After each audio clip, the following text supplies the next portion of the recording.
We're back. Cross-Examine, episode 1000. Thank you for coming back. God. Anime's only hentai now. The world has changed. Are we calling it that by episode 1000 everything's just hentai? No. I think episode 1000 One Piece will still be going. I don't know. He's almost done. That's a fairy tale said, and yet here we are. Naruto will still be going. Well, Boruto, or at that point, what? Whatever Boruto's kid is. Naruto? Yeah. Boruto? This is episode 55. Yep. Episode 55, not 1000, unfortunately. You didn't miss anything. We've got 5 shows we're going to talk about. One of them is a Matt exclusive. One of them is really bad so far. Yeah, Justus, that was a great call on that one. I mean, good content. So, we're going to start with Matt. This is the first 3 episodes of My Senpai is Annoying. Take it away. Oh my god, my notes are in the right spot. What the fuck? Ooh. Oh, that's because I clicked on podcast notes, not Matthew notes. Wow. You see, that's why you come prepared, kids, like I am. I'm totally prepared for My Senpai is Annoying. First season, episode 1. While this loads. Oh my god. You need to watch it, dude. It's so fucking adorable. I've made such good choices on shows this season. Just saying, all my choices have been perfect. I don't know. I'm the one who recommended Sakugan. What? I recommended Sakugan. Yeah, we also recommended the other one that we... It's good in its own right. Oh, don't pull that bullshit. No, but My Senpai is Annoying. If you haven't seen it, basically it's like how do I equate it to something? Imagine Uzaki and but it kind of has better. It kind of has adults. Well, I mean, Uzaki was an adult. Well, yeah, real adults. No, well, listen, it's there's something. Have you ever seen My Love Story? No. Oh, but we've got the posters. Yeah, we got the. I think I have the Blu-ray. I don't think it's in here though. I don't know if the posters are in here. Probably someplace. But besides that, it's kind of like My Love Story. So basically, you have our main character. She's a small little girl, and she's an adult. Like you see her, like the opening scene is her getting ready for. I thought was for school, even though I knew a little bit about it. I was like, oh, she's getting ready for school. You know, maybe this is before she gets her office job. Then she puts on her fucking suit and her tie after she gets done making herself this like exquisite fucking breakfast. And then she starts heading to work, and like everyone else is so much bigger than her. It reminded me of the girl from Zootopia, the rabbit, where she's just so much smaller than everybody else. Like literally her senpai, the top of her head goes right above his waistline. That's how short she is in comparison to her senpai. And supposedly he's only a little bit bigger than everyone else in the office. He's just really big built, which is why I say it's like My Love Story. It's like the size comparison of those two. But it's basically a slice of life rom-com of her daily life in the office and doing tasks. So she's a second year in the office. Let me pull up her actual name here. Igarashi. That is her last name. And I forgot to write down her first name because everyone just, they call her Igarashi, and she calls her senpai, but senpai's last name is Takada, famous Takada clan. And it kind of makes sense that his last name is that because he's just so fucking big. Like, he's fucking towering over her. And one of my favorite parts in the first episode, this is how you kind of establish the relationship between the two, is she's only a second year at this office. So she's trying really hard to, like, show that she can do well. And she's a salesperson. Her whole job is sales. And currently her senpai, I assume it's a Japanese culture thing where, like, the senpai watches over them for the first couple of years until they can show that they can do it themselves, the sales themselves. And you see how close they are because of, like, she has to talk to him every day, interact with him. She has to go to sales meeting with him. And that's where the story kind of evolves, is on their trips to and from these sales meetings and sometimes to these sales meetings. And at one point, they're walking to a sales meeting, and you can tell senpai is trying to be, conscious of, he's, taller people don't have a longer, stride. So they usually walk faster than shorter people. And at one point, he's like walking slow. He's just taking in the environment. She's like, you don't have to walk slow just for me. You can walk normal speed. He's like, oh, okay. And then it just cuts to like 2 scenes later and she's like just fucking running after him the whole time. And he's like, oh, let me stop here for a soda, because you can tell she's fucking worn out. But it's just so fucking adorable. But there are 2 things that were hilarious. She goes on about, I'm an adult, so I get coffee. She puts 8 cubes of sugar in her small coffee. And I'm like, oh, really? You're an adult? You put that much sugar in your coffee? Granted, black coffee is like meh. Depends on my mood. But it's like 8 things of sugar. That's a fucking lot. But there's a side character. And it's my favorite side character of the season. Her name is, I asked my buddy, because she is Russian. Tukashiro, I think is how you say her name. My buddy can say it much better because it is a Russian last name. And she's like, our main girl, Igarashi, like, what do you drink for breakfast? Motherfucker pulls out a bottle of Smirnoff and just starts opening it and drinking it. And she like wakes you right up. And it's like, what the fuck? She even says hello in Russian. Like Ivan was talking about how she pronounced that like perfectly. It must have been someone from Russia or someone that's very, very good in Russian. Because even Ivan texted me like, did she just say hello in Russian? Like I rewinded it and I know she did. You don't see this character for 2 episodes and she pops up again, same thing, saying hello in Russian. And she's like, oh, you feeling down? Need something to wake you up? Tries to hand her Smirnoff. I'm like, what the I understand playing into like the whole Russian thing, but it's like every time she's just got a bottle of Smirnoff and you never see her in the office. But it's supposed to be like a cutesy rom-com kind of show. There's a scene in the end of episode 1 where she falls asleep after the long day of working with Senpai, and they're all riding the train home, right? And she falls asleep on his arm, and then one of the other characters you meet in the show, Kazuma, is like, yoink, takes a picture, sends it to everyone in the office. But let me skip ahead a little bit because I know I'm going too far into this.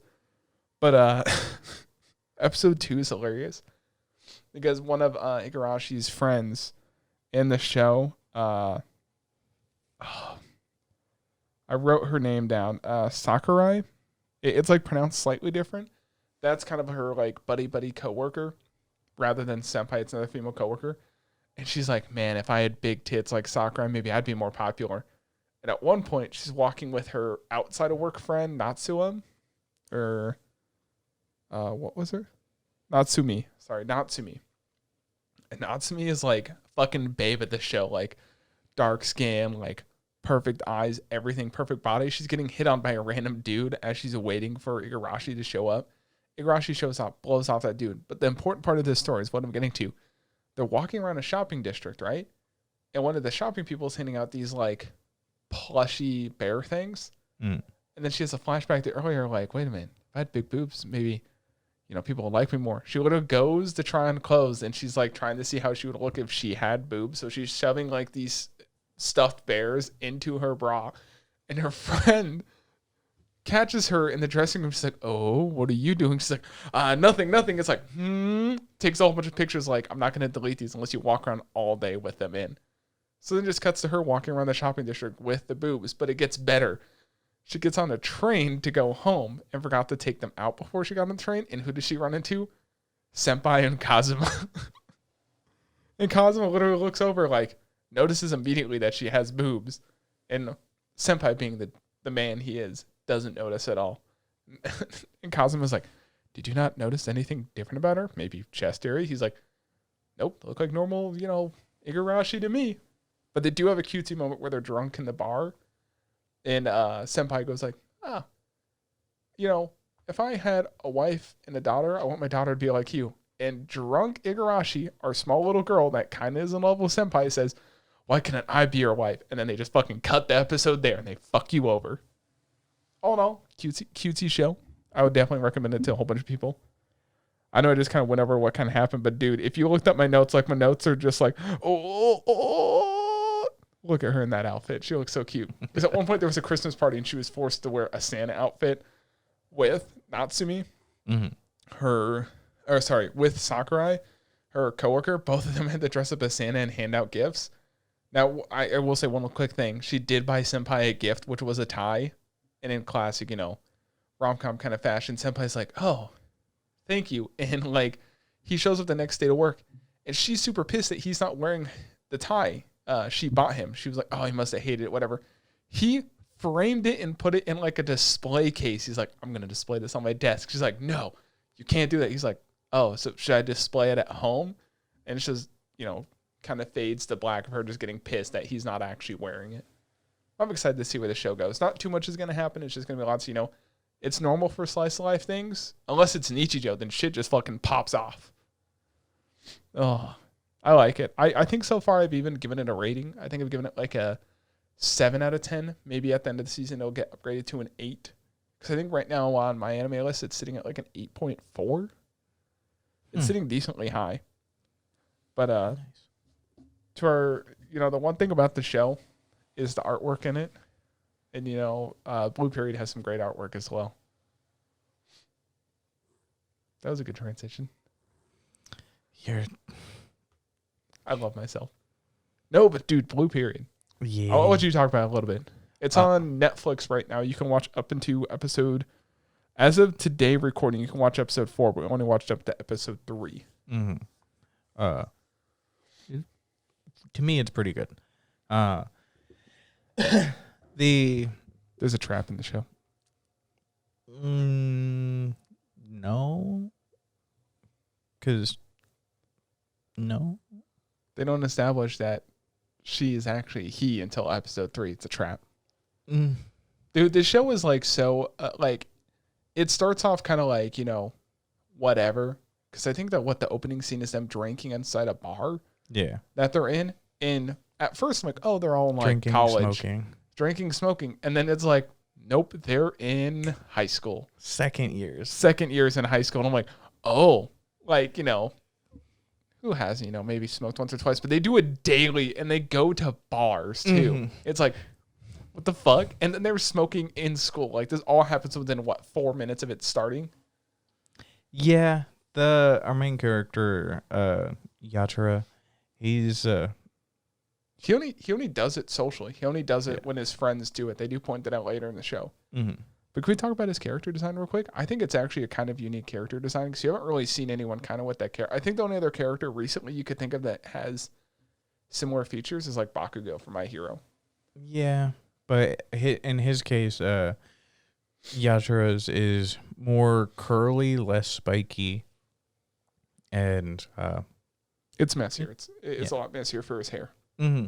It's I like the character design. I like the piercings that he has. Like, there's one of them that you only see occasionally, which is like this one right here. It's the red dot that you see right there. It's like, oh, that's interesting. Like, you don't see. Yeah, because you normally won't. Because Hiromiya made a big thing about that. I don't know if it's like big in Japan, but like piercings, like people normally don't. Mm. I would assume that's not overly common. Yeah. Maybe women with the standard like ears pierced, but yeah, like that kind of makes sense because that's more like a fashion. But guys with piercing, I don't think is as popular. Mm-hmm. Like it's a similar Japan. thing even here in the West with gauges and stuff as well. Yeah. 12 gauge, 20 gauge. Da-da-da. Well, I mean, both of those exist. I mean, yeah, that's true. No, I was gonna say this show is kind of. It starts off kind of weird because it hits you with a whole bunch of facts, but very slowly. Mm-hmm. Where like they even mention like he's an honor student. They kind of threw that out there without you noticing, and then they reaffirmed that later, like, oh, he's an honor student. The only reason why he's really an honor student is so he can like get into college. Because you learn, is that the end of episode 1? You learn that he's it's like middle of episode 1 that you learn that he's actually like very poor. Mm-hmm. Like his parents even tell him, don't aim for any college because we just can't afford it. Yeah, and he has to come. Well, anything too prestigious because they wouldn't be able to afford it. Which kind of hits you hard because you're like, oh, this show kind of started like, maybe it'll be a little more fun. Like even the trailer makes it look whole, like fun, up and going, kind of like laid back camp where it's just kind of like, let's have fun with it. But then you get into the show and you're like, oh, there's like some dark stuff in the show. Like this is very grounded in reality of, poor family. Like he only drinks and smokes to try and fit in. He really isn't happy until like it's all within episode 1. You get all these emotions, and then he finds he kind of really finds his love for painting because they start this assignment in class, right? Yeah, just paint something that like conveys an emotion for you, basically. Also, that teacher told him to draw boobs. Yeah. She said if it, emotion makes you happy, makes you sad. That's a cool fucking teacher.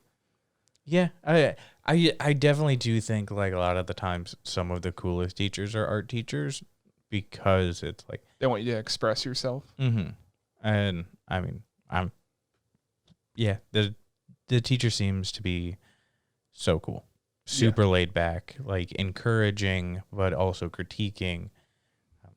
She's been, she wasn't in the last episode 3, but the first episode 3 was very much the like going and improving your skills. So this show starts very like it started kind of slow, then it started to pick up heavy towards the end. Yeah. Also, there's so much time that passed in 3 episodes. Yeah, like in that even in the first episode, I even wrote that down. In the first episode, we went from, I think, like beginning of fall to at the end of the first episode, we went straight into like summer break because people were graduating. And I was like, Jesus Christ, like we went like in 20 minutes from like, hey, we meet a few characters. I think they graduate in the spring though. Do they? Yeah. But they were talking about how it was like summer heat. Maybe it was the summers when they're doing all these activities.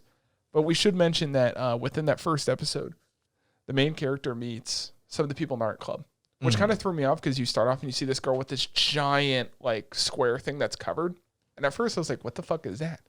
And that's one of the pieces of art that one of the girls is working on. Yeah. And I think it's Mori is her name. Mori, yeah. And the cool thing about the show is there's a lot of artwork that's like hand drawn in there. Some of it's, put in digitally, but there's a lot of stuff that's like hand drawn, and that's where a lot of the budget. Because when you watch a show, there's like some things you're like, oh, this isn't as clean, this isn't as like beautiful as you'd expect, but they do really go into detail on that. It's kind of like Your Lie in April. I mean, I guess that's a bad example because Your Lie in April is very, very well done all around, but there are some scenes that are a little bit lower quality, but it holds no significance. And then the next scene is like beautiful, beautiful. But he learns that he likes art and he starts to understand why people love art, because for a while he didn't understand why people loved art. Like he even made fun of, is it Picasso? No, Picasso. I'm talking about the guy. Well, the girl. It's a guy that's dressed as a girl, so we'll call her a girl because that's what. Yeah, Ryuji. And like he makes fun of Ryuji for liking art. Then we find out he likes art, and then he finds out from that girl Mori, like why she loves art, what's so cool about it. And you do get a lot of emotions because she even graduates and she's like, if you want to give me a card, I want like you to draw me something. Like I want some art from you. And she never shows the art. I don't think I think they're going to save that till like the end of the season. Well, like, no, you see what he drew her. Did we? Yeah. I don't think. Because she was painting. Oh, that's and right. it was those that stencil thing. He did. Basically the angels that he got from her, I forgot about that. He drew in there. Yeah. Yeah. I watched this like when it came out, the first episode. But no, it's cool to see like the artwork within it. Like a lot of shit happens in that first episode. And then the next couple episodes are just like focusing on building the character for this one scene. Yeah, I did like within the first episode because they step out of the bar or they step out of a ramen shop after drinking all night, and then getting food. One of them is throwing up and can barely hold himself up, and the it's Shinjuku area is like all blue, like right in the morning, and he's like, "Oh, it's very pretty." And his one friend is just like, "Oh, it smells like trash," and that became his inspiration for the first project that he did in art class. And even at the very end, when his friends are starting to realize, where it's like, "Oh, hey, isn't that like Shinjuku? Is that what you meant by like, it looks really pretty and stuff like that?" That has an emotional breakdown. Yeah. Once people say they like his art. Yeah. I mean, it makes sense because there's all these hints where like he's just doing everything to please everyone else. This was the one thing that like he decided to do for himself, and like people are still recognizing it anyways. And episode 2 was pretty emotional. Not to go chronologically, but like episode 2 is where you have that big breakdown of like he starts doing the art, and then his mother finds out about his art. Like he was trying to find a way to tell his mother like, "Hey, I don't want to go to school for, math or science or something, I want to like risk it and go for something that I love. And then his mother like kind of gives hints of, oh, did you draw this? Like it's good. It's really, really good. And then his art teacher supports him. This is the problem. You just got to have people that support what you like. And that hit very emotionally. Yeah. Especially like the mom who was kind of trying to discourage, and it's like, all right, well, let's talk about this later. And eventually he gives her a piece of art that he made. Yeah, which is a sketch of her at the stove. And oh man, that was a tearjerker, man. That was because he even points out stuff like, you're always so tired, your hands are all calloused, and like you don't eat as much food, so then I have more food. It's a very like you work very hard and no one sees it. Yeah. But it was because of art and me being able to draw this sketch that I was able to look close and see and appreciate just how hard you worked. And she like broke down in tears. And it's like Episode 3 was a pretty fast. Yeah. It's like, really quick, we'll hit episode 3 and then we'll move on to our next show. But episode 3 is when he starts going to that art school. Is it like it's cram school? Cram school for art. And man, that big woman, what a babe. Miss Oba. Miss Oba. Okay. Yeah, I gotta go to art school now. Gotta meet Miss Oba. No, that was a pretty interesting, like, seeing him change within art school. And then, or cram art school, where he learns different styles. And then you kind of meet, I would say, like his main opponent or someone he's going to compete against to get into art school with, probably. He wants to go to TUA, Tokyo University University of Arts. And they already mentioned that it only has like a 0.5 acceptance rate. So they 0.5% acceptance rate. Accept like 5 sometimes new applicants. 5 out of 1,000. Yeah. Yeah. And so far, he said he wants to go. Yeah. Ryuji wants to go.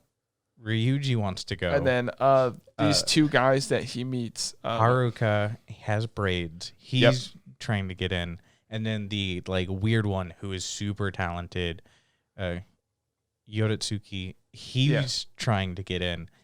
And then there's a chick who is the 5th one. Yeah. That is, she like super messy, but very talented as well. Yeah. Her name's Maki. Well, everyone has. Also, like, her sister got in like 2 years prior. Yeah. That it's like, all right, man. Well, there's 5 of them right there. Well, they already, so good luck. They already pointed like her family is very heavy in the arts, like her parents are, her sisters are. But it's super, I like her design, by the way. Yeah, her character design is also kind of unique. It's like the kind of messier, like it fits her personality. She's very messy character. Yeah, she's got like a 2-tone hair design. Like it's more brown on the bottom half of the hair. Yeah, and they never said that was a permanent thing. Like, but she said they usually only accept 0.5%, so 5 out of every 1,000. Yeah, I would assume if there are exceptionally talented individuals where it's like it'd be dumb, they would accept a couple more. So we had a buddy in, not to get too sidetracked because we got to pick it up, in college. So you can apply for the arts program, right? So graphic design. Your first year are your core classes, and then, because there is an art school within Iowa State, but you just don't apply and then get into it. You spend like a year. Then after your first year, you can apply. Usually people apply after their second year, so they finish all their complete core classes. Then you apply, and then you get in or not. So then you just have to keep applying. Because it's dumb, because from what I was told, this is what I was told, up there they have a set number of students they take. It's not like, oh, they're good, we'll keep them, they're bad, we don't like them. They just stick to a number. Even if there was like one super talented kid, like let's say they only took 300 and the 301 was very, very talented, but they're like, no, we already filled our 300. Which kind of makes sense, because some of that stuff you do have to be very, very one-on-one, I imagine. Like graphic design is very much like, let's draw, let's see how you compose. It's not like engineering, like, okay, you've solved this, you know how to do it, let's go. Yeah. Would you think, especially here, because there is kind of similar things that, that one's based here in Iowa? Yeah, Iowa State University. Okay. Do you think that would be someone like shit? Would you think that would be someone's second choice? Because especially how close we are, like Kansas City Art Institute is super close relative to us, and is very prestigious as well for art. Well, I don't know anything about art. I mean, I went to school for aerospace, and I just know like people come around the world to go to Iowa State because it's like, there's MIT, and then there's why can't I think of the other one? There's one in Tennessee as well. I can't remember the name of it, but then Iowa State's up there. Like Iowa State's one of the top 5 engineering schools in the United States. But engineering schools, they'll just take anyone. It's not to hate on people. It's just they'll take whoever because it's high demand. But back to the show. I don't know how it's going to end. Like there's the chance of, he's the main protagonist. Maybe we'll get in. Maybe he won't, but he'll still continue with art and then people will buy it. Because you were even talking about we knew teachers. Well, you knew teachers in high school that, they taught art, but then they were out of school still selling the art, making thousands on it. Mm-hmm. So it just depends, They even say in the show, which was a great analogy, art's kind of like food. Some people like this, some people don't, which is why people can't see the value in some art. Now, to be fair, that canvas that sold for $50 million at Just Blue, fuck off. That was a scam. Yeah. Or that white canvas. But I did read at one point, episode 3, you do find out Ryuji is a cross-dressing dude. And that is one of the darkest moments in the show. Mm-hmm. When, they do the whole thing of, they dumped me. He only dumped me. He hugged me because I'm a man. He would never do that with a woman. Then you have that very, very dark, is Ryuji going to kill himself? Or kill herself? It seems like it. And the next day they're all happy because they found a buff man. Yeah. But bring me the big woman. Yeah, the Blue Period does touch on subjects occasionally where it's like, these are very deep topics. And each episode has their own. Yeah, in Yodura's case, his desire to have an individuality and express himself, and instead of just being forced to get good grades, be like the honor student, work hard and fit in with everyone around him. Ryuji's it is gay. He's said he's gay. I don't remember if specifically he's trans or that he just likes to dress in girls' clothes. I think he said he feels trans, which is why he also dresses in woman's clothes. But every woman at the school knows that Ryuji, the guys know Ryuji's a man, and then the girls know Ryuji is a man. So it's not a surprise to anyone at school, which is kind of cool that no one bullies them, or they don't show him getting bullied. Maybe that'll be a thing in a later episode, he first got bullied, but the school accepts him. And then, and they even says in the eye of art, it's no one judges who you were personally. It's how well did they draw, when you look at, you remember that? Did you ever watch, you watched Doctor Who, right? Mm-hmm. Did you see the Van Gogh episode? Yes. Super emotional. So it's one of my favorite scenes. Yeah. They even have it's on their YouTube pages, its own clip with music and stuff. It's it's super, super fucking emotional. It's he took, all of his pain, put it into a painting, and then made wonderful things. Yeah. I mean, even in Van Gogh's case, if it wasn't for the hard work, I think of sister-in-law after he died, that just could have been lost. Yeah. She Van Gogh's art, you can look at something. So hard. Yeah, you can look at something and you can say, oh, it's kind of like a Van Gogh. Mm-hmm. And then, I almost bought some artwork a couple weeks ago. Yeah. That was something else. Yeah. That was Andy Warhol. Real quick before we move on, I guess, since, screw it. We'll make this a longer one. Who do you think the best and the worst artist is? IRL? Yeah. Worst artist is... I'm not going to answer worst artist. I am. I'll be direct. But best artist? Or not best. Who's your favorite? Because you can't really say someone's the best because there's different categories. Mm-hmm. It's also why I feel like you can't say someone's the worst. Oh, I can say the worst artist. Is it you? What? No. Oh. You'll be surprised when I say who the worst artist is. Best. Sometimes it kind of flip-flops. I do like a lot of Van Gogh stuff. To be fair, we're not artist enthusiasts. Mm-hmm. Yeah. Currently, I would have to say Van Gogh because he did things very odd, but even when you actually like start analyzing paintings, there's one on Nerdwriter One's channel. He does a lot of like deep dives into that. There's one where it's like just people like playing cards, and he like analyzes just how well everything is composed and showing like meaning kind of within it. That man was very talented. I don't know the person's name, but I can tell you what it looks like. So I play a game called Shogun, Total War, and there's a lot of art. I like Japanese style or like Asian style artwork, and there's this what do you call it? There was this one it's a guy in a Takeda uniform or a Takeda armor, and he's fighting someone in black armor.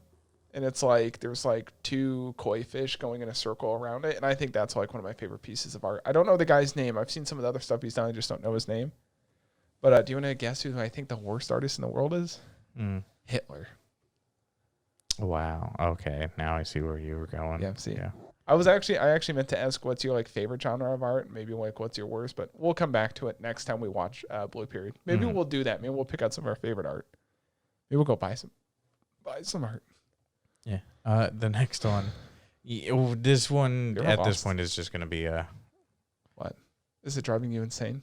shut up. It's Deep Insanity. Yo, this Lost show Child. fucking sucks. The CG is pretty bad. It's not even the CG. Really bad. The character design is cool. The characters' names are cool. Their personalities are cool. But Jesus Christ, is the story fucking shit, and is it slow? They literally throw this kid in with zero training. Like, oh, you don't have any training?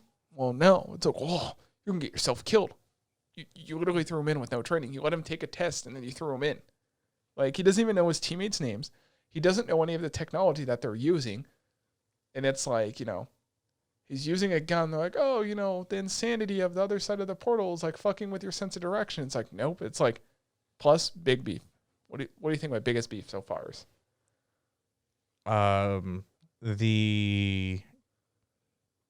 What's the Larry's character?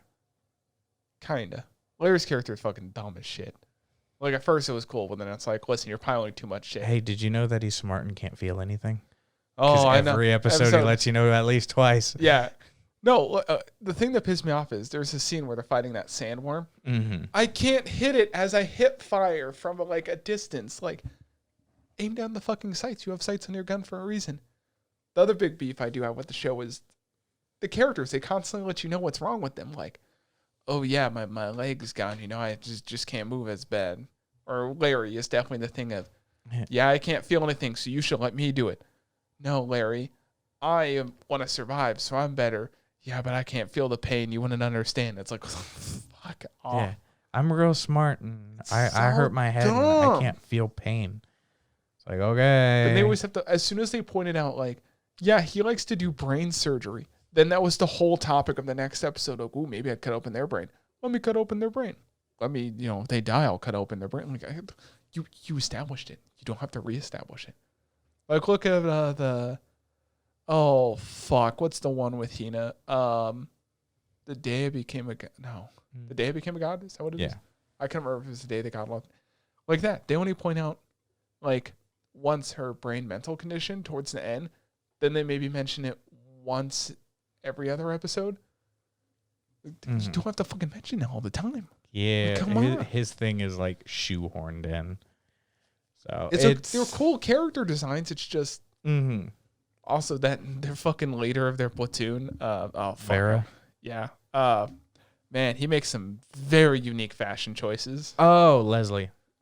I thought you said the leader. Like, the actual boss lady is Vera. The one in the group on the ground, the guy is so they have Leslie. the platoon leader, and then they have the commander. Yeah, Leslie, like, he's fucking walking around like, what's his name from Final Fantasy? Yeah. Oh, shit. You know who I'm talking about, though, right? Yeah. I'm like, then he, like, shows up with, like, a fucking buttload of, like, clothes. It's like, okay, is that going to fit in the car? How many guys do you know with belly button piercing? I know one. Who? It was from Iowa State. Oh, I He know was one very- as well. He was very, very flaming. I know one who's not. Oh, really? Yeah. Belly button piercing seems so weird You'd to be me. so thrown off if I told Really? you. Do I know them? You've met them. It's your dad? Yeah, it's my dad. Oh, really? Yeah. Your dad has a lot of piercings, though, so it's like my life. But yeah, he's got his a belly button ring. Belly button piercings are just so weird to me. It's like a piercing you almost never see. Maybe you see if they're wearing tight clothing, but it's... God, I'm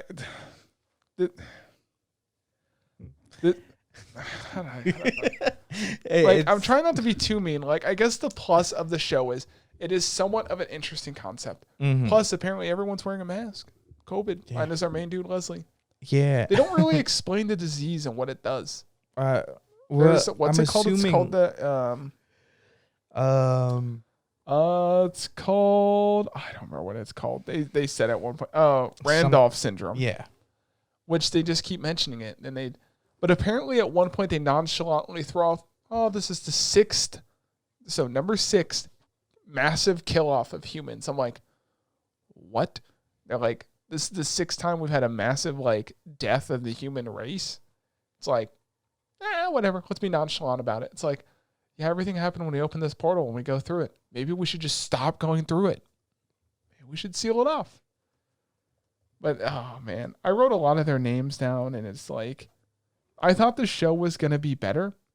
But, right at the beginning, our main boy, I wrote his name down. No. Shigiri?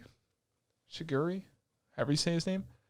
Like, Larry shoots, like, a confetti bomb at him, and the boy just basically, he has no heartbeat. And they're like, he passed out. It's like, no, he has no heartbeat. That means he has fucking died. I don't know. There's just, this reminds me of, what did we watch? It's like, fuck, I can't think of the name. It was Siesta? Fuck? The detectives are right. Yeah. The detectives it's like are that. dead. It, like, kind of started good. Looks good. Like, visually, a lot of it looks good because it's, like, produced by Square Enix, if I remember correctly. But there's some parts where it looks very, very good, and there's parts where it looks really, really bad. And when it looks bad, it looks bad. Like episode the monsters specifically, yeah, are horrendous. Yeah. I even wrote they look like the CG on early '90s Yu-Gi-Oh cards. That's what it reminded me of. Mm-hmm. Like those early CG renders of like I guess the early 2000s. But the one part where you could tell that it just seems like they don't care is when Larry's playing with dice. And those are very, very, very, like, when I say bad, I mean, like, we're talking worse than Berserk 2017 animated bad. Like, there's a scene where the dice are shaking, and a lot of people would pay some detail to, like, that shaking, because they made a point of zooming in on the dice shaking, and it's literally all grade borders, and it's like someone just on a, like, Adobe Photoshop document just moved the stack back and forth. It's like, come on, dude. It also fell over unnecessarily randomly. Yeah. Like, there wasn't really any shaking, and suddenly it was like, okay, goodbye. Yeah. It's like, okay, well, that's weird. The show is like The Detective's Already Dead. Like, there's somewhat of a good story there. I think there's a good story. Like, The Detective Is Already Dead had a good story plot, but they're implementing everything that is good in its own sense together, thinking it will be good, but it's not. Mm-hmm. I'm pretty sure the show has like a 6 something on 5, like a 5.5, right around there. It currently is 5.15. Yeah, which for my anime list is literally just average, and it's closing in on bad.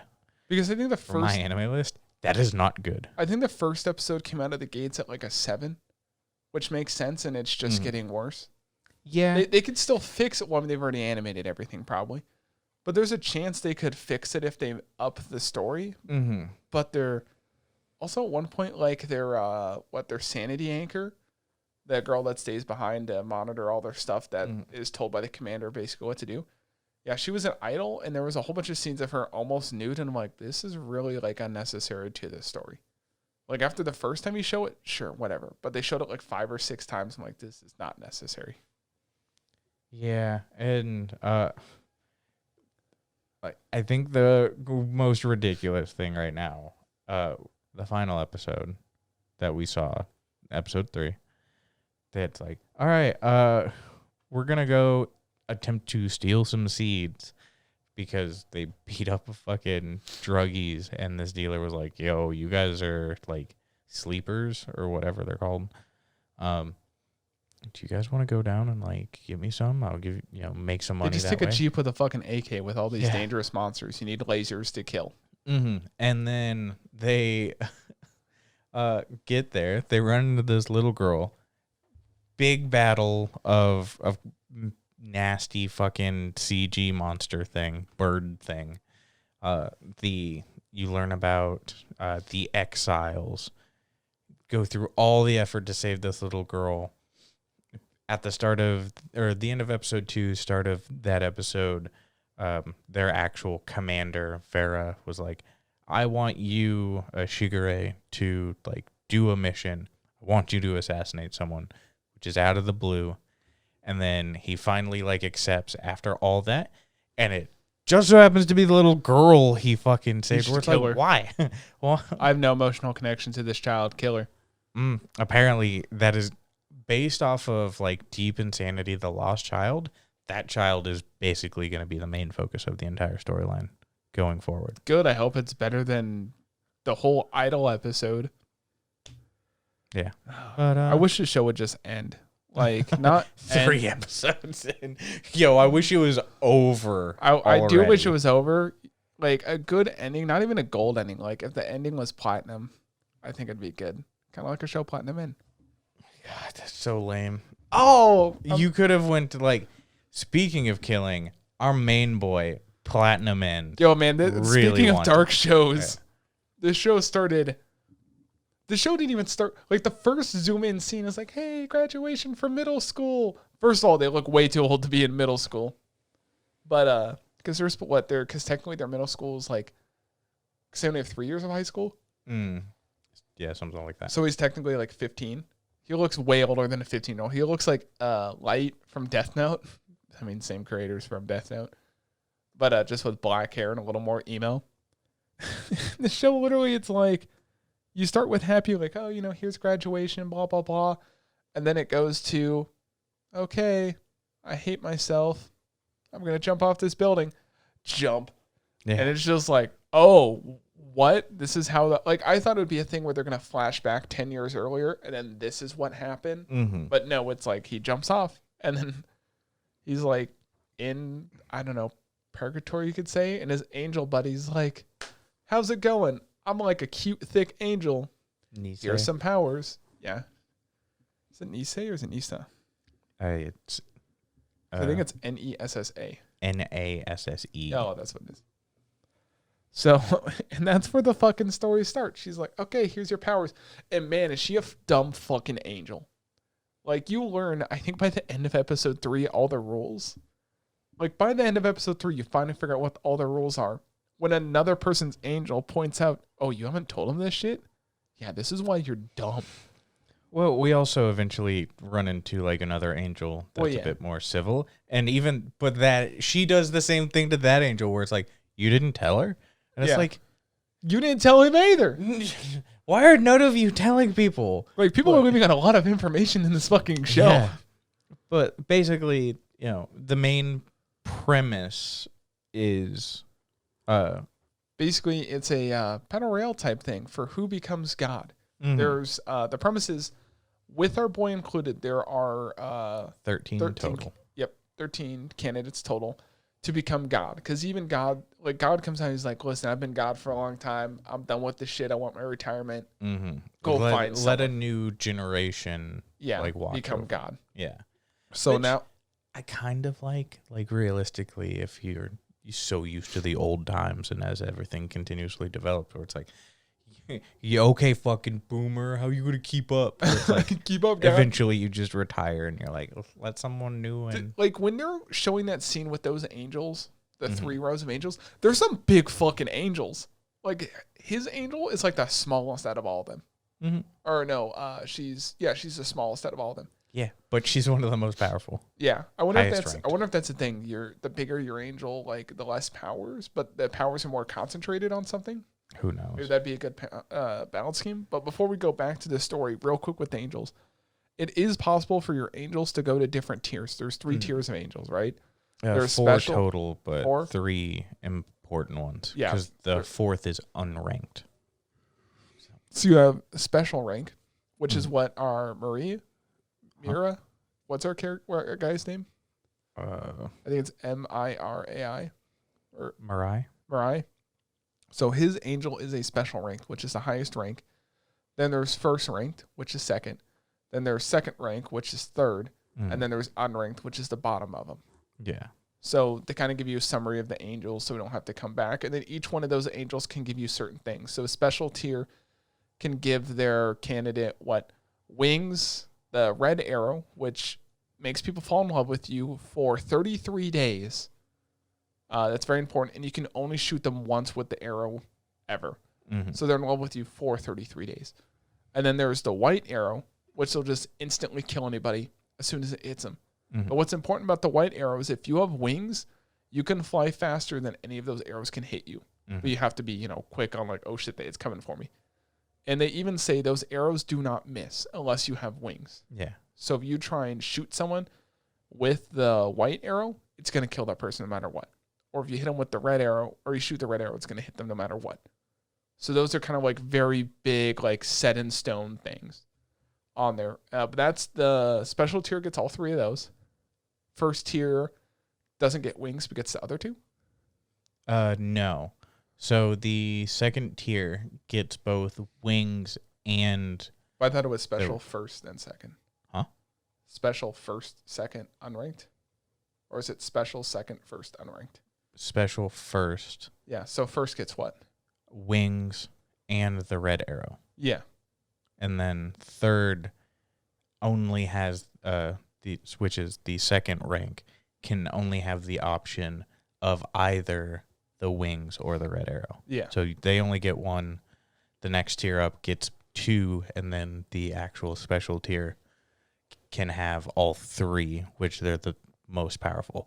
Yeah. And total, there's only 2 to 3. They don't know exactly how many. Yeah, they show kind of a graph, but it doesn't show everything.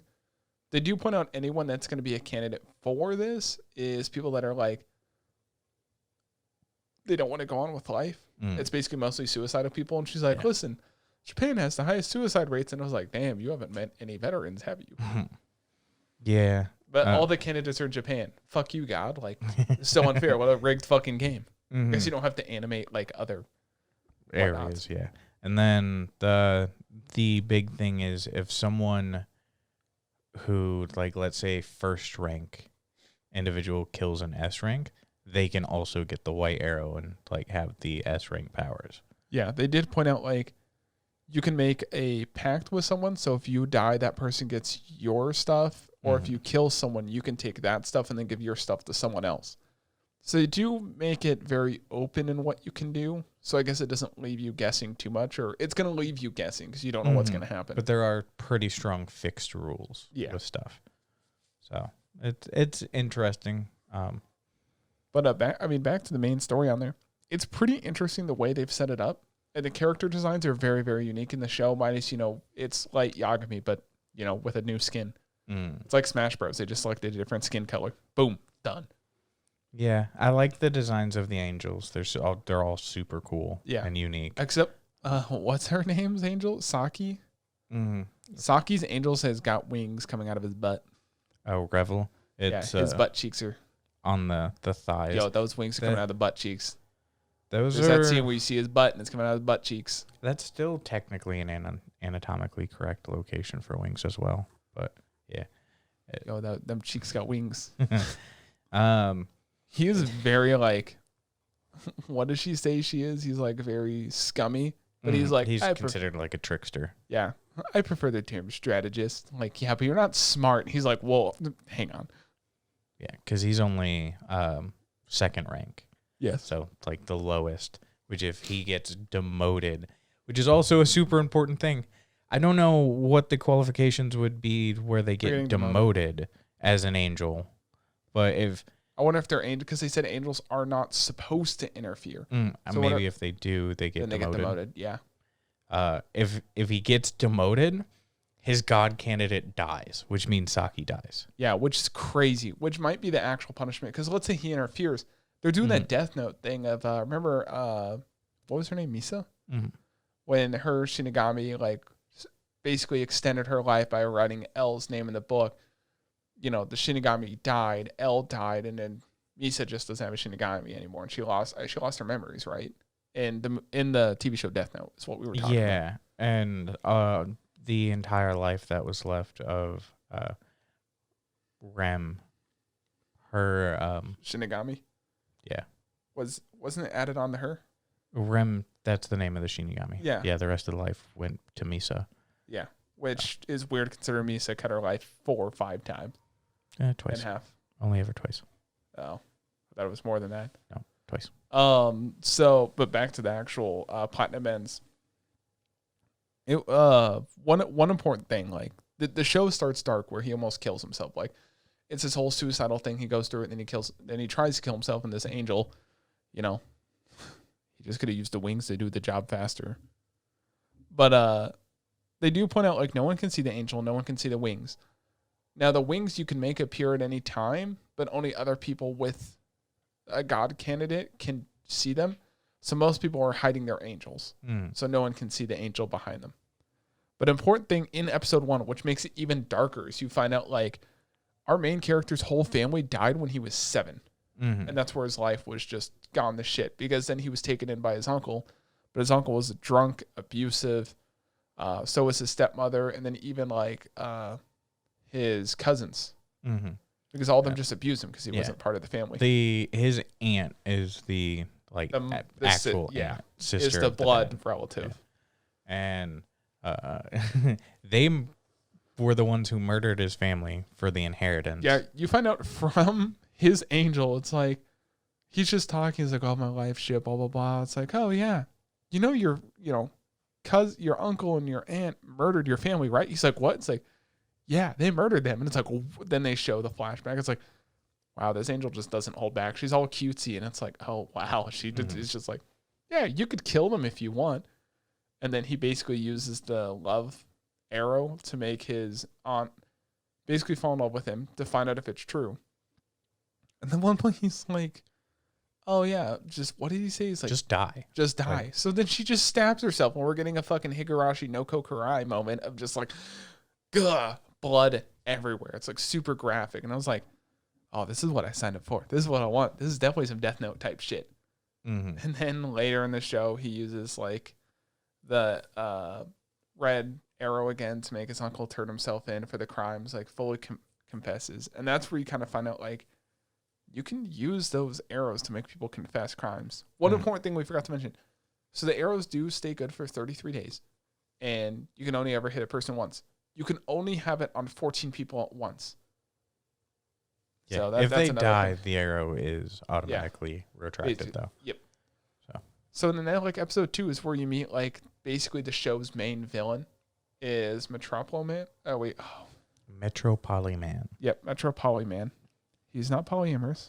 Well, that we know. He's a god candidate with a white arrow. Dude, that is totally a spectacle. Yeah, I also wrote like he's just basically a Power Ranger. He did kill another god candidate because one of the other god candidates went on TV because he was just basically luring in super hot women to fall in love with him, which just gave himself away. Yeah, and then Metropolitan. That guy deserved it. Yeah, that guy definitely deserved it. You know, taking in all these idols and forcing them to love him. Fuck you, giant piece of shit. Basically, Metropoliman's whole goal is, there's 13 god candidates. I'll just kill the other 12. There'll be no one left. I'll become God. Because the initial decision and deciding factor is in 999 days, they will reconvene and they will pick one.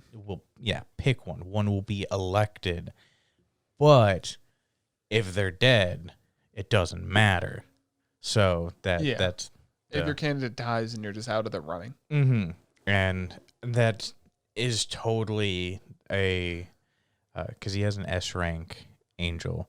She looks kind of hot. Dude, I just wrote, man, big, tall, hot MILF, Lady Demenkus. Yes. She was fucking totally stacked. Gave him that idea, right? Yeah, she has that look of murder on her face. Because there's angels. Not every angel is good. There's good and bad angels. Mm-hmm.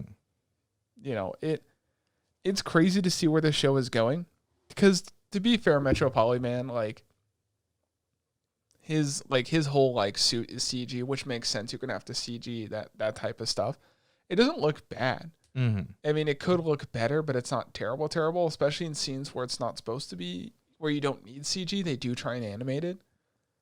But at the end of episode 3, which is where shit, you know, kind of starts to pick up, like, he invites everyone to a stadium. He's like, you know, all these other people, my opponent, and I'm here for God, show up at the stadium. So, you know, hundreds of people show up that just want to see if there's other people. And then you see 2 more people dressed like him. They're wearing the same suits because his suit is from a TV show in the, you know, in the world. And these other 2 people show up with the same suit from that world, and you find out, oh, these suits can stop the arrows. You don't have to run away. Yeah. And that's just kind of where they left it off. It was like, oh, that's interesting. All in all, I'd probably give this show like a 7 so far. Yeah. I think 7, you know, it's a good show. Nothing too special. You know, like, Death Note didn't even start that rough off the bat. Or that good off the bat. You know what I mean? Mm-hmm. Like, I think it took like 4 episodes before you met L. Right? So the first episode. Second episode, you meet L. Is it? Yeah. Is it the 4th episode where it starts to really like start to heat up, or? Yeah, because the second episode is when you get the L. Lewitt or whatever, the basically the inmate. Yeah. Yeah, and then he basically kills him. Yeah. But I think the show will eventually pick up. I mean, the directors from the show and the producers have done lots of great things, and then the creators of the show have done a whole bunch of great things. It's a very hype show. Mm-hmm. It looks good. Story's good. There's a few things they could fix. There is a very cringe moment where, you know, he says, we should work on being happy. And, you know, Saki's like, yeah, I want to work on, you know, my happiness. And then he says, yeah, we'll work on our happiness together. And she's like, well, actually, I'm not exactly with you, but, you know, some sort of happiness. Like, oh, man, our dude just got fucking rejected big. Yeah. Want to know what's big? The kaiji. And hey, look at Justus wearing him out, dude. We're almost at we're at an hour. Yeah. Final one. We're not going to make this quick, man. This show is fucking sad. I'm going to go ahead and say it. Yeah. So basically, let's describe the show. So basically, if you've seen Tengen Toppa, Gurren Lagann, it's the same plot. Boom, there we go. But put it in a Maiden Abyss. So basically, everyone is basically living underground. And I don't think they really fully explained why everyone is. No, I don't. It probably has to do with something with the kaiju, but I think they do explain like the very, very rich people live above ground. And that's kind of the reason why everyone lives below ground, because everyone down there is not, you know, rich. You know, they're just living to get by. And you find out there's a few different types of people in this world. There's the regular working Joe, which mines for resources, and then they work together. And then you have people called markers. Yeah. And they are the people that actually go out, kind of explore. They mark the maps of new ways to get out of these tunnels or new routes you can take to go from one place to another that's safe. Because when you do live underground, there's earthquakes. You're way more danger in an earthquake underground than you are in an earthquake above ground. But you do have these colonies, and there's different colonies spread throughout the ground. Right? And they're basically cities, and there's like one central government that's in charge of like all these cities. So markers are the one that take people from like city to city if they need to. And that's where you start meeting some of our characters. So, Memempu. Memempa. That's our lead character. It's this little girl. The dad, 9 years old. Yeah, 9 years old and has finished college. Like fully Very done with college. Extremely smart. Which is weird to see her in the setting of like being a miner with the other people like mining up resources. Because someone that smart should be like in a research facility, you know, looking at more and more stuff. Yeah. But I think it does kind of play into the thing of like her dad isn't like crazy fucking rich, you know. And then they do point out things that have happened, like, you know, her mother is still alive, but they're just divorced. And episode 1 literally has like, they're like, no fucking chill. Like, you start the first like third of the episode, like, okay, you know, father-daughter duo that do mining, and like his daughter is so smart that she creates new things, and she wants to be a marker because she wants to explore the she's world. literally trying to flee him. Yeah, that is and the setting beginning. up traps.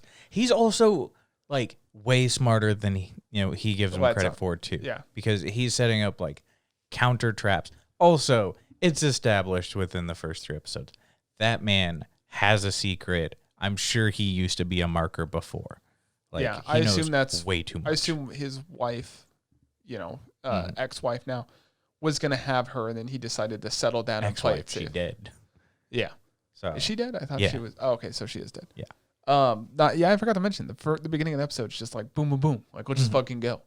Then they get slow. They describe that this is like the character building. They describe all the different characters in the show in the first episode here. And then the big thing that happens is like halfway through the show, a kaiju shows up. Mm-hmm. Right? Eventually 2 showed up. Or Yeah, a second show up. Yeah, but basically a kaiju shows up. So they're trying to get to safety, and it's a whole thing because you have Memempu, right? Is it Pa? I thought it was PU, not PA. Memempu? For sure it's a U at the end, isn't it? Well, yeah, but it's And the her U dad has multiple, is like Gagumber. Gumba. Gagumba is her nickname to him. Oh. They have an entire fight about it. Oh, do they? Yeah. Oh, I did. Oh. And which is probably why you're also like getting the boo thing, because I'm gonna look this up later. literally have that like his ends in ER. But her name ends in PU, not PA. The U has like Yeah, that was Memempu. Whatever. Little girl, dad.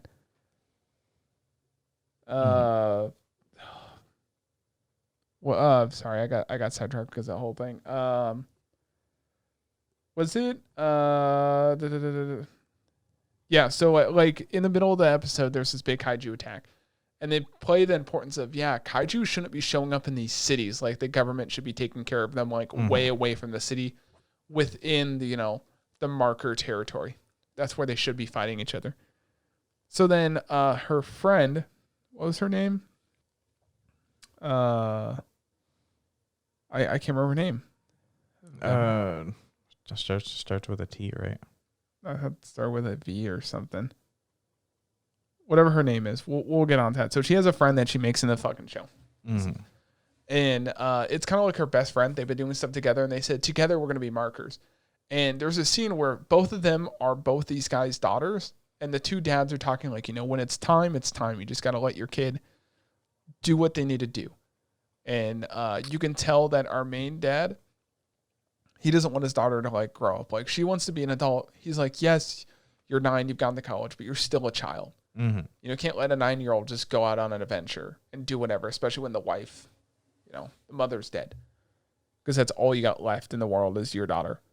So then kaiju attacks. So they run the safety, and her dad is basically taking her to an area that, he has saved. You don't realize that's episode 2.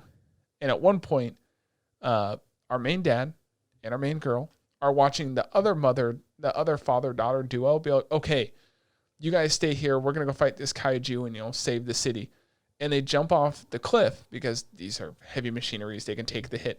As the machine is going, you see the dad to his daughter like, you've grown up so much. I'm so proud. She starts to smile. She's like, oh, thanks. And then they fucking die. Mm-hmm. Like, they get fucking sideswiped at the kaiju. It's very emotional because they do the slow, like, blow up / hit thing of them dying. And the machine hits the ground. And you see our main girl. She watches this. Your best friend that you said you're going to go on an adventure with. Linda. Linda, yeah. So Linda dies right in front of her. And that's where you get to like episode 2. And I'm going kind of chronological with this because it makes sense. But then episode 2, that's when you find out the dad does have a secret. He's like, okay, quick, get in here. And his daughter knows nothing about this machine. Like, this guy's been taking care of this machine, which is probably why he disappears. Like, she does say earlier in the episode, like, you just disappear and, get drunk and come home. It's like he's probably disappearing. They upkeep this robot that he has hidden on the edge of the city. Which looks like it is a marker style robot. Yeah, a marker style robot, like heavy duty, like very, very customized.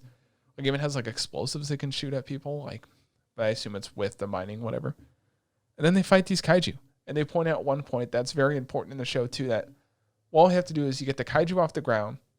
They have these tethers to the ground, and if those tethers get severed, they slowly die. They don't die right away, but they're gonna die.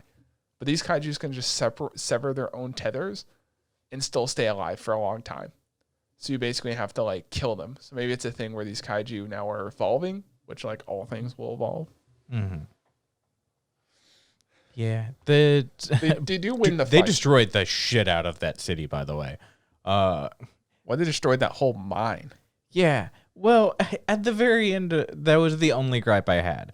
Where at the very end, they were just like, they took away their minor damages, and it's like, whatever. Yeah, but to be fair, they saved a lot of lives. Like people do praise them as the saviors of paradise or whatever they call their town. But they do take away their citizenship. They mentioned that in like the end of episode 2, beginning of episode 3. It's like, yeah, cool. Your dad's got to sign some stuff, and we've lost our citizenship, so we're just forced to go from like, town to town. So like they're not allowed to live in that town. I don't know exactly how that works because they really didn't mention it. But then in episode 3, they go to like the edge of that town, wherever they're going to. And the guys, I even wrote down what he said because it was pretty important. Where is it? Oh my God. He says, well, look who it is. It's the saviors of paradise, whatever, which makes this terribly regrettable because they're probably not going to be allowed in that town because they got 4 of their mechs just sitting outside the town. Yeah. Which is going to be dumb. Yeah. I mean, episode 1 and 2, super action packed. You learn a lot about the civilization. Because, like I said, it's like the syllabus of the class. Where in the first couple episodes, they're just establishing the world. We don't know what's going to happen. But I think so far I've given this show, even on my anime list, an 8. It's really cool. I think it's one it's of surprisingly really good. Also, we forgot to mention the opening for Platinum End is very, very good. I like it a lot. Yes. Surprisingly, I think I like Blue Period's opening more. I'm still like so on Blue Periods, but Sakugan's opening, dude, that shit's like, it feels very, very. If you liked Gurren Lagann, you're gonna like this fucking show. But out of our 12 shows so far, before we end it here, let me pull up the list again. Here we go. So I have the list up. I think so far the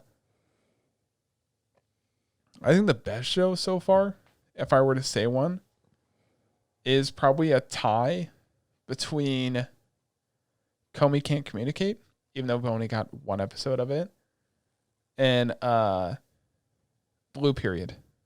I'd say those are like the top 2 shows. I like Sakugan, but I think Blue Period is a lot more emotional. But I also really, really like Komi Can't Communicate. I think Komi Can't Communicate will probably be show of the season, a soft call. 86 is pretty up there, but it's been kind of boring so far. Tokyo-P though. But to be fair, like we even mentioned, like Tokyo-P, it's like good, but then like that last episode was like, oh man, this is like, hopefully it doesn't end up like the detective is already dead. Really strong start and then like weak kind of the rest. I mean, I haven't seen anything be super weak unless you're past the couple of episodes already from where it's at. Even like the last episode was like half of it was just like, let's, to be fair, they're switching between animation studios, which either works or it doesn't. Like a lot of people had beef with Konosuba when they did that. Yeah. If you were to call it right now, show of the season. Show of the season? Just off of what we've watched. I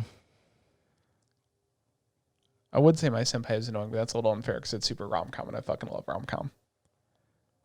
Imagine Mariko-chan fucking coming out and being like a juggernaut. I think a lot of them are really good. I think it's a good season compared to last season. Last season was a lot of meh. Hey, I can tell you what probably the worst show of the season is going to be. I honestly, I think just because of how popular the genre itself is, the world's best assassin being reincarnated as an aristocrat is probably going to be up there as most likely number one. I guess that's pretty well done. And it has been pretty solid. Yeah. So. For one of the most solid shows, like the most continuously solid shows. Yeah. Plus CSGO knives. Yeah. Woo! All right. This has been ExAnime 55. Platinum, fresh, unfaded. God. We'll be back next week if you did enjoy. Y'all want to see my pumpkin first?